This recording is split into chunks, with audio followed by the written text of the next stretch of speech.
It is by decree of the most reverend ordinary, His Eminence Bishop Hilarion of Lydda, and by the solemn command of the Sacred Congregation for the Causes of Saints, that I, Brother Eleazar, a humble scribe of the Order of St. Basil, have undertaken the arduous yet most sacred task of committing to parchment the authentic traditions and credible testimonies concerning the life and enduring legacy of the Blessed Anne, mother of the Theotokos, and a pivotal figure in the grand tapestry of salvation history. This compilation, diligently researched from fragmented epistles, ancient homilies, and the whispered yet persistent accounts passed down through generations of the faithful in the Holy Land, seeks to distill the essence of her sanctity from the mists of time and the embellishments of pious legend, presenting it as a reverent and truthful chronicle for the edification of future generations. The primary source for much of what is herein recorded stems from a remarkable discovery made in the year of our Lord 1782, within the ancient monastic library of the Mar Saba Monastery in the Judean desert. Buried beneath centuries of forgotten scrolls and concealed within a reliquary chest dating from the 12th century, a codex of exceptional antiquity and fragile constitution was brought to light. This manuscript, henceforth referred to as the Codex Lydda, was written on well-preserved yet brittle vellum, its pages bearing the unmistakable patina of great age. The script, a meticulously copied uncial Greek, indicated an origin possibly as early as the 5th or 6th century, though some paleographers argue for an even earlier provenance, suggesting it may be a direct copy of texts predating the great theological controversies. Its binding was simple, made of rough leather, now cracked and worn, and it bore the faint imprint of a seal, long since effaced by time, but believed to be that of a primitive Christian community in the Galilee region. The discovery of the Codex Lydda was not without its own quiet drama. Brother Philemon, the monastic archivist, a man of profound learning but failing eyesight, had been tasked with a comprehensive inventory of the monastery's oldest and most neglected holdings. It was in a dimly lit, damp corner of the subterranean scriptorium, where the air was thick with the scent of aged paper and dried herbs, that he first felt the unexpected weight of the chest. It was deceptively small, yet remarkably heavy, its contents rattling softly when gently moved. Upon its opening, amidst a handful of crude devotional objects and dried palm leaves, lay the Codex, its presence a hushed revelation. The vellum felt cool and surprisingly supple beneath his trembling fingers, the faded ink of the Greek script an almost ethereal whisper from a distant past. Brother Philemon, recognizing its immense potential significance, immediately brought it to the attention of the abbot. The subsequent authentication process involved painstaking decipherment by Greek scholars, a meticulous comparison of script styles, and carbon dating of its materials, all confirming its venerable antiquity. It was determined that the Codex Lydda contained not only fragments of early patristic writings hitherto unknown, but, more importantly for our present purpose, a section dedicated to the genealogy of the Blessed Virgin Mary, and uniquely, a detailed account of the lives of her parents, Joachim and Anna, compiled from what appeared to be oral traditions, and perhaps earlier, lost apocryphal narratives that were held in high esteem by certain early Christian communities. It is from this singular and profoundly important document, coupled with corroborating references found in subsequent liturgical texts and the devotional practices of the Eastern Church, that the following testimony is compiled. We must approach this material not with the detached scrutiny applied to secular history, but with a reverent openness to the divine threads woven through human lives, particularly those chosen by Providence for such exalted roles. Regarding the foundational facts of her lineage and birth, it is recorded within the aforementioned Codex Lydda, corroborated by the later Proto-Evangelium of James, a text widely circulated in early Christian communities, though not formally canonical, yet reflecting deeply held traditions.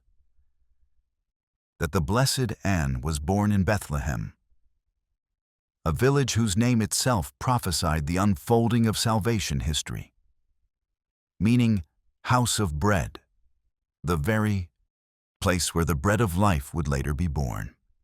Her lineage traced back directly to the tribe of Judah, and specifically to the royal house of David, a detail of profound theological significance, establishing the messianic line through her daughter, the Blessed Virgin Mary. This royal connection, though perhaps modest in its worldly manifestation during her lifetime, spoke to a divine design, ensuring the fulfillment of ancient prophecies concerning the lineage of the Messiah. Her father, a man of profound piety named Mathan, or Mahat, depending on the textual variant, was a priest of the tribe of Levi, thereby weaving both the royal and priestly lines into the sacred tapestry of her heritage. Her mother, whose name is less frequently attested, was a woman of exemplary virtue. This intermarriage between the priestly and royal lines, a convergence of sacred authority and messianic promise, was not merely a matter of human happenstance, but, in retrospect, a clear indication of divine orchestration, preparing a worthy vessel for the woman destined to become the Mother of God. In this humble, yet divinely appointed origin within the quiet sanctity of a devout Jewish family, we can already discern the meticulous hand of providence, which often chooses the seemingly ordinary vessels to carry out its most extraordinary designs, mirroring the hidden greatness that would characterize her own life and that of her unparalleled daughter. The early environment that shaped the young Anne was a complex tapestry of deeply entrenched religious tradition, lingering political subjugation, and a pervasive sense of messianic anticipation.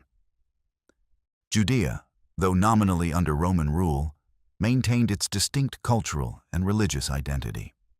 The air of Galilee, where Anne's family likely had connections and where much of her early life unfolded, was thick with the scent of olive groves and sun-baked earth, punctuated by the distant bleating of sheep and the murmur of Hebrew prayers. The rhythms of life were dictated by the liturgical calendar, the solemnity of the Sabbath, the joyous feasts of Passover, weeks, and tabernacles, all observed with rigorous fidelity. The synagogue was the heart of every community, the center of learning and communal prayer, where the ancient scrolls of the Torah and the prophets were read and expounded upon.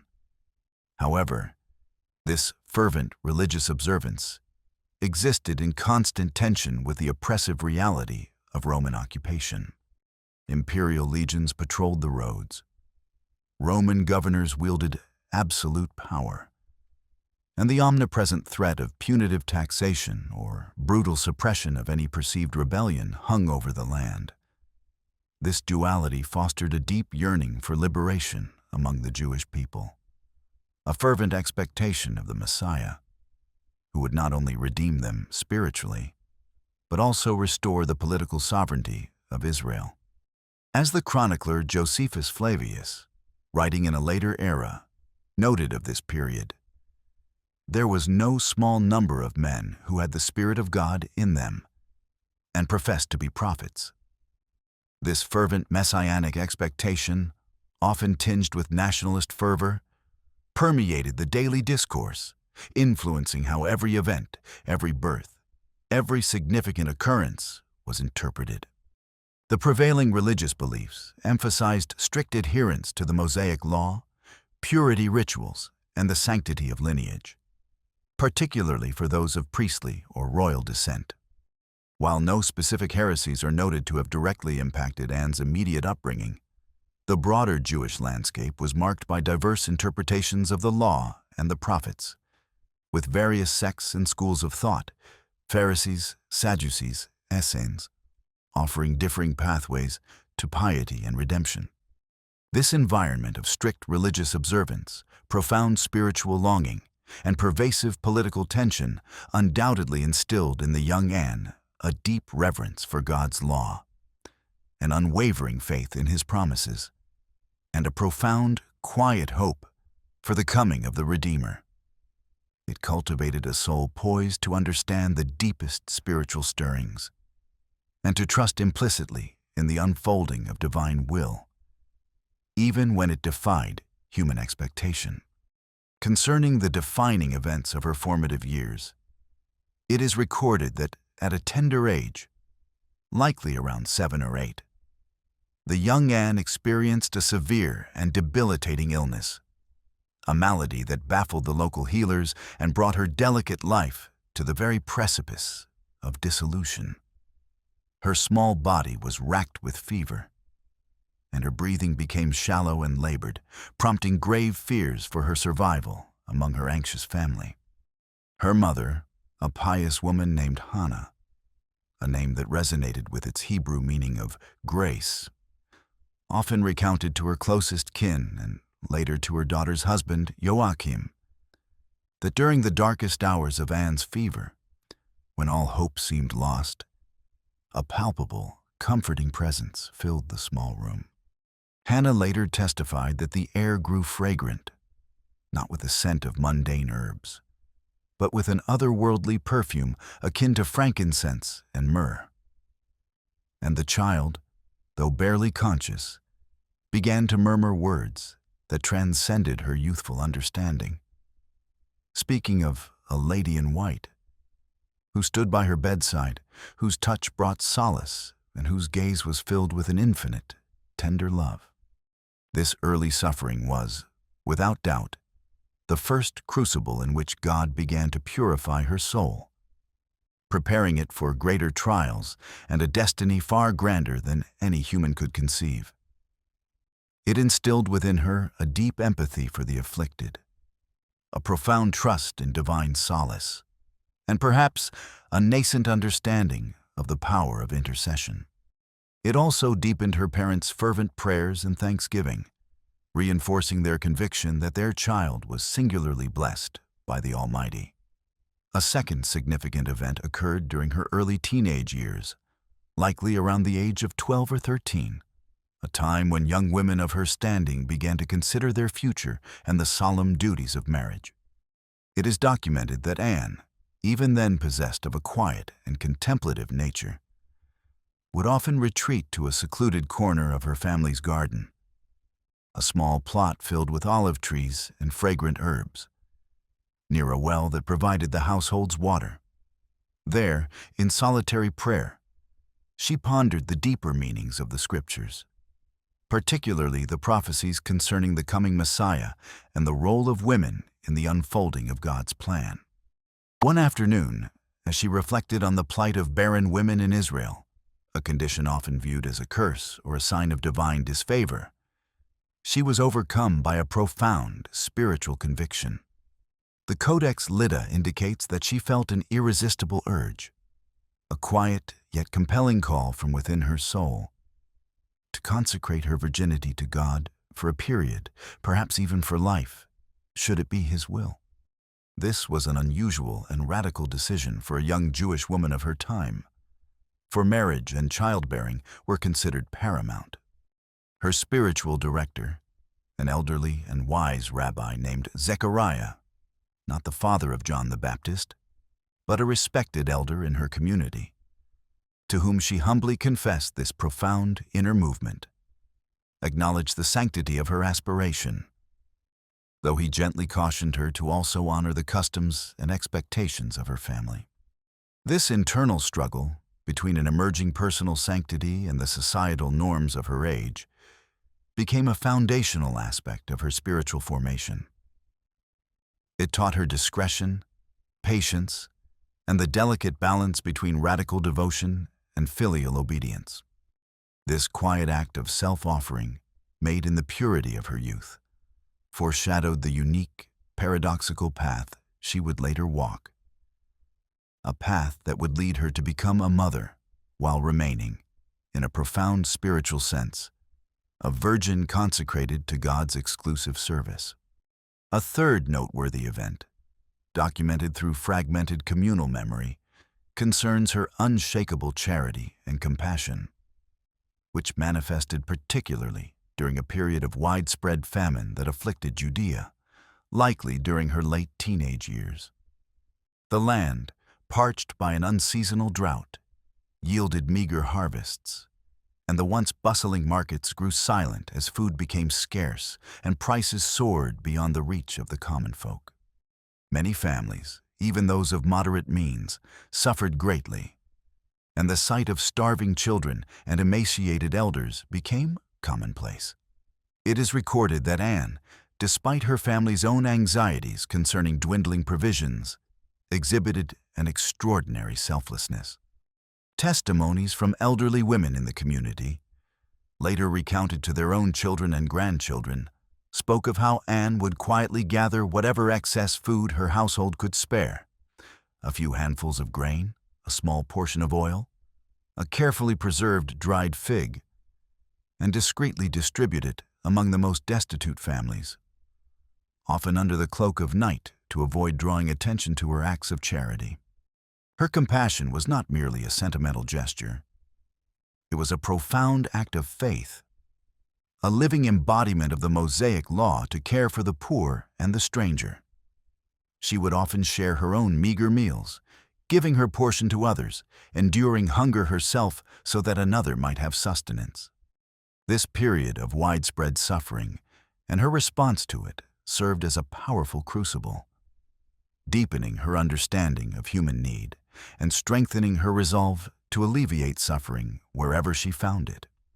It forged within her a heart truly attuned to the cries of the poor and the afflicted, preparing her for the extraordinary empathy and boundless maternal love that would characterize her relationship with her own daughter, the Blessed Virgin Mary, and through her, with all of humanity. It revealed the bedrock of her sanctity, a practical, lived charity flowing from a deep wellspring of faith, confirming her as a soul exquisitely prepared for the divine mission that awaited her. The long and arduous years of Anne's marriage to Joachim were marked by a singular and profound trial. Their persistent and, for many decades, seemingly insurmountable barrenness. This was not merely a personal sorrow. Though the deep ache of childlessness weighed heavily upon their hearts, it was, in the cultural and religious context of their time, a source of immense social stigma and spiritual distress. In Jewish society, fertility was considered a direct blessing from God, a sign of divine favor and a fulfillment of the Abrahamic covenant. Conversely, barrenness was often perceived as a sign of divine displeasure, a curse or a punishment for unconfessed sin. Testimonies recorded from their extended family members and the quiet lamentations contained within early communal prayers speak of the profound suffering endured by both Anne and Joachim. Joachim, a man of exemplary piety and a direct descendant of King David, faced particular ignominy. It is recorded that on a feast day, when he presented his offerings at the temple in Jerusalem, they were rejected by a priest named Reuben, who publicly declared, "You are not worthy to offer gifts with those who have children, for God has not blessed you with offspring." This public humiliation, inflicted in the most sacred of spaces, was a searing wound to Joachim's soul, a public declaration of his perceived spiritual unworthiness. His grief and shame were immense, driving him to retreat into the wilderness, where he lived among his shepherds for 40 days, fasting and praying incessantly, pleading with God to remove this burden from his family and from the people. Anne, left alone in their home in Nazareth, suffered with him in spirit, her own heart heavy with sorrow and longing. Her prayers too became more fervent, more desperate, as the years of their marriage stretched onward, their hope for a child seemingly diminishing with each passing season. She too felt the quiet judgment of their community, the sympathetic glances that carried an unspoken pity, the subtle marginalization that came with being childless in a society that so highly valued lineage and offspring. This protracted period of barrenness was not merely a prelude to the miraculous conception of Mary. It was, in itself, a profound crucible, a trial of faith that purified their souls, stripped them of any worldly pride, and ultimately prepared them to receive a gift of such unprecedented magnitude that it would alter the course of human history. Their suffering thus became a profound act of spiritual refinement, making them worthy parents of her who was to become the Mother of God, ensuring that the vessel from which the Immaculate Conception would spring was one refined by patience, humility, and an unwavering trust in God's promises, even in the face of human despair. In this prolonged period of sorrow and yearning, as the years passed without the blessing of a child, the prayer lives of both Anne and Joachim intensified, becoming a raw, unceasing supplication to the Almighty. They had exhausted all human means, sought counsel from respected elders, and performed all prescribed rituals. Yet the heavens remained silent, their prayers seemingly unheard. It is recorded that Anne, confined to their home in Nazareth during Joachim's self-imposed exile in the wilderness, felt a loneliness that pierced her soul. Her days were filled with the quiet rhythms of household duties, but her heart was restless, yearning for a fulfillment that seemed perpetually denied. She would often repair to her garden, a small, enclosed space, filled with the simple flora of Galilee, where she could weep freely and pour out her heart to God. One particularly poignant testimony, preserved through the oral tradition and referenced in later Greek hagiographies, describes a specific incident during Joachim's absence.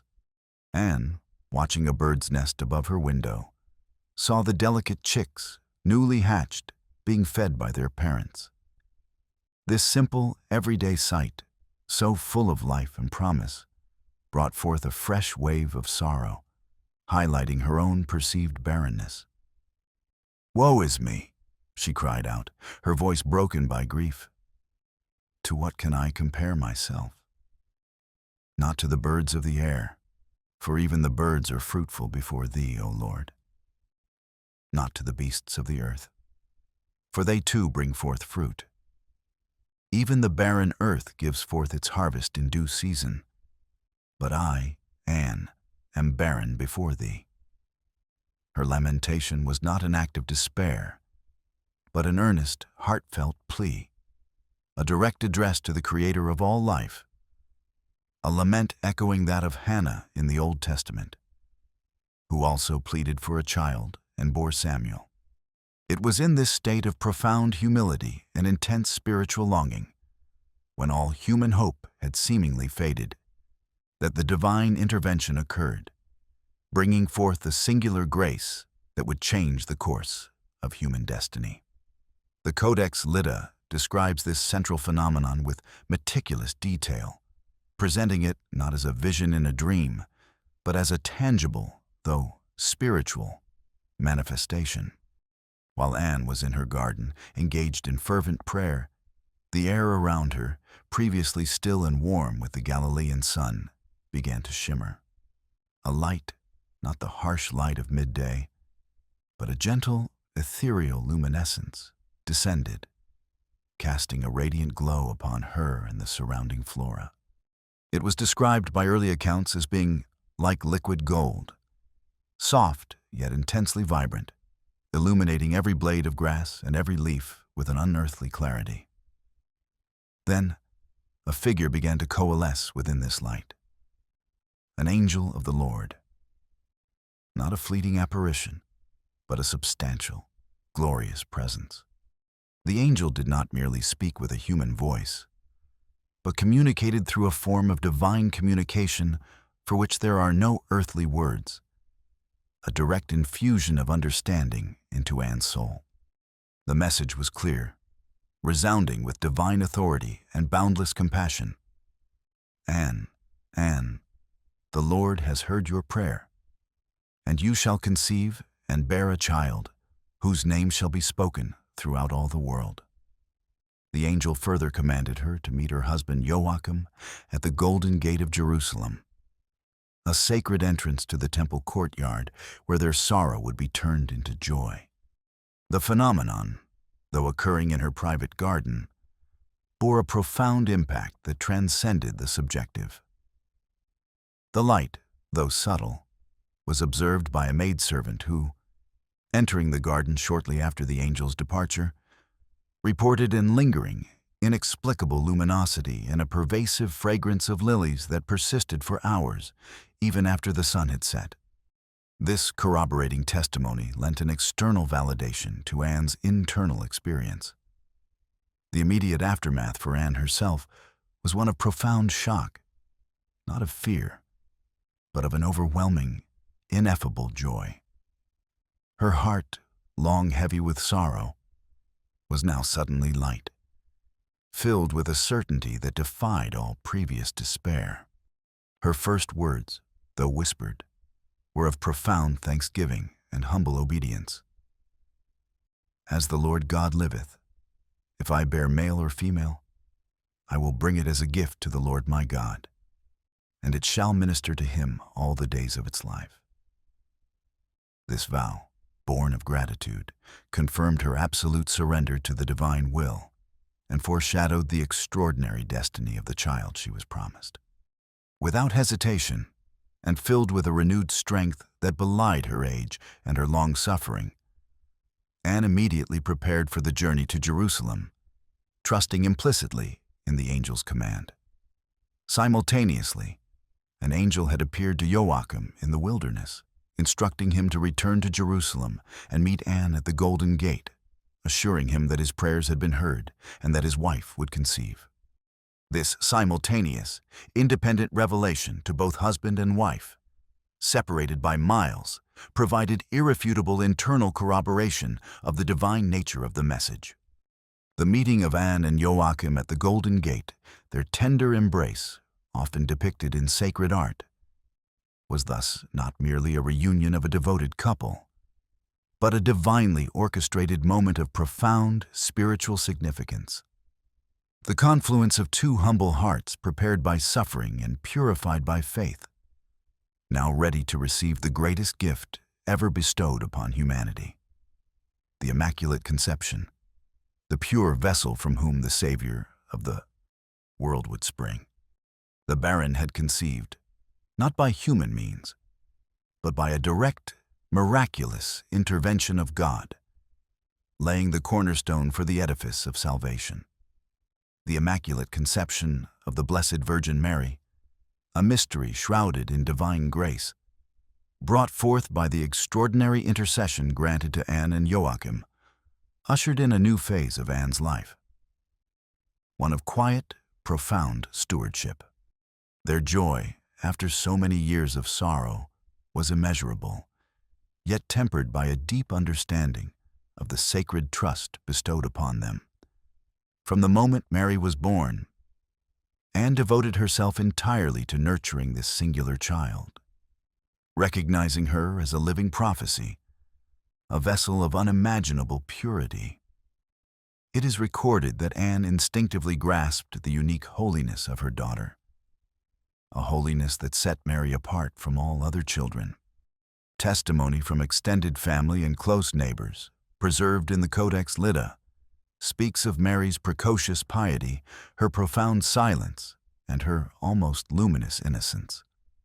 Anne raised Mary with meticulous care, immersing her in the sacred traditions of their faith, teaching her the prayers of Israel, and instructing her in the Scriptures, preparing her, though unknowingly, for her divine mission.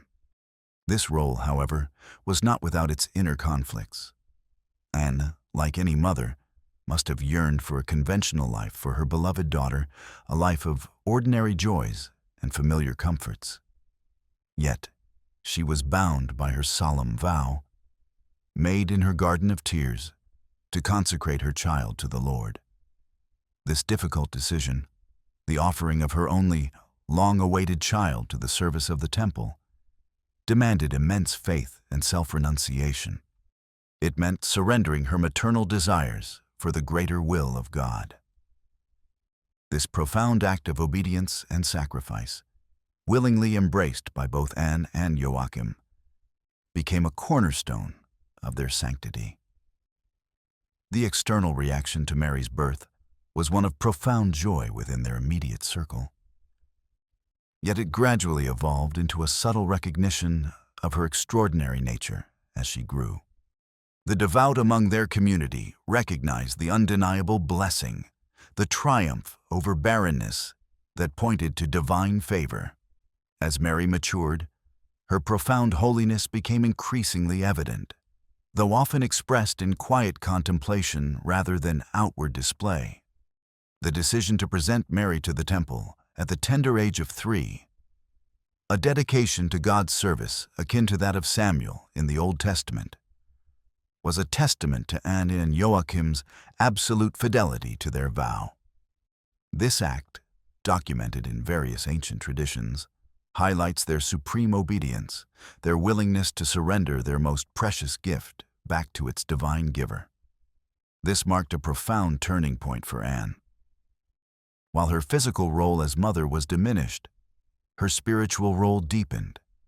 She continued to live a life of prayer and quiet contemplation, her every moment infused with gratitude for the miracle of her daughter and profound contemplation of the divine plan unfolding before her very eyes. She saw in Mary the blossoming of God's promises, the living embodiment of generations of prayer and longing. Her home became a domestic sanctuary, a place of profound peace and unwavering faith, a silent witness to the unseen threads of destiny being woven into the fabric of salvation history. Theological reflection concerning St. Anne's role and legacy, even in the absence of extensive canonical documentation, is profound.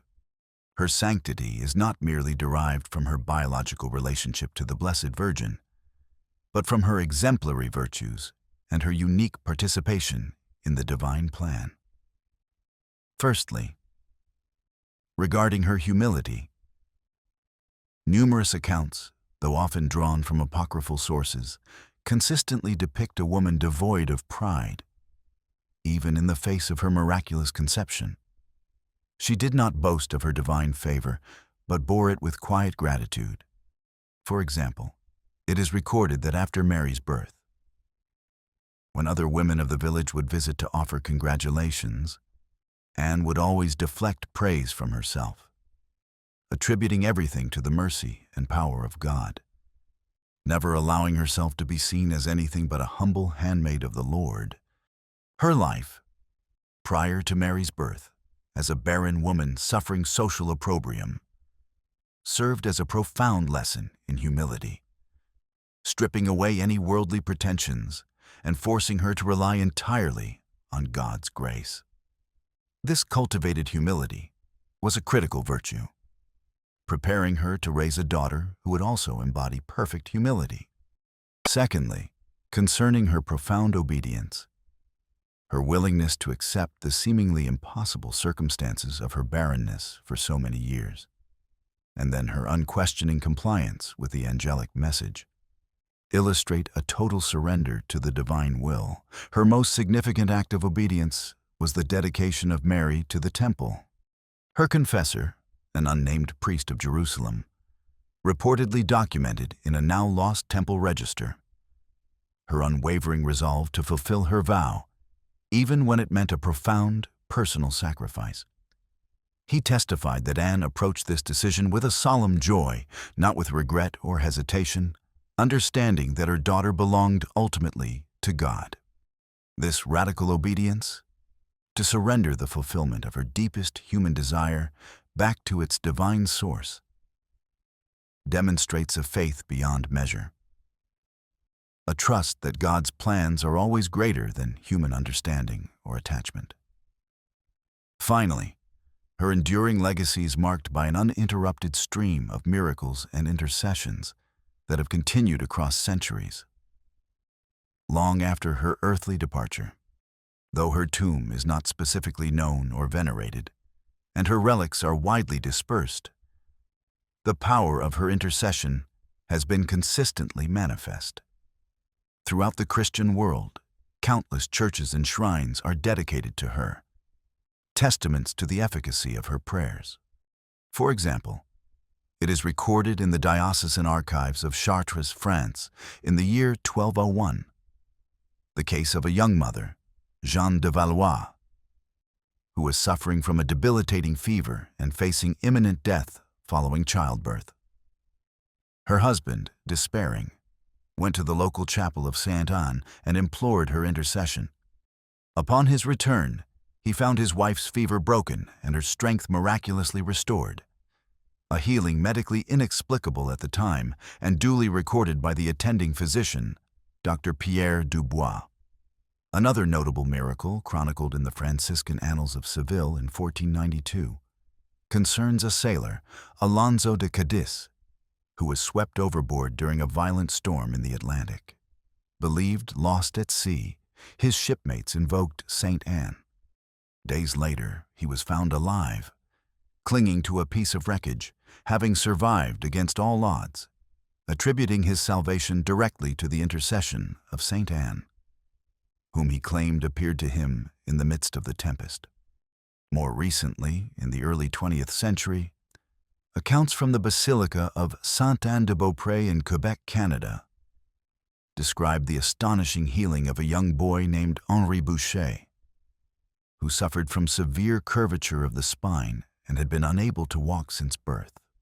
After his parents prayed fervently at the shrine of Sainte Anne for 9 consecutive days, the boy, on the 10th day, rose from his wheelchair and walked without assistance, a recovery verified by several medical professionals and extensively documented in the parish records.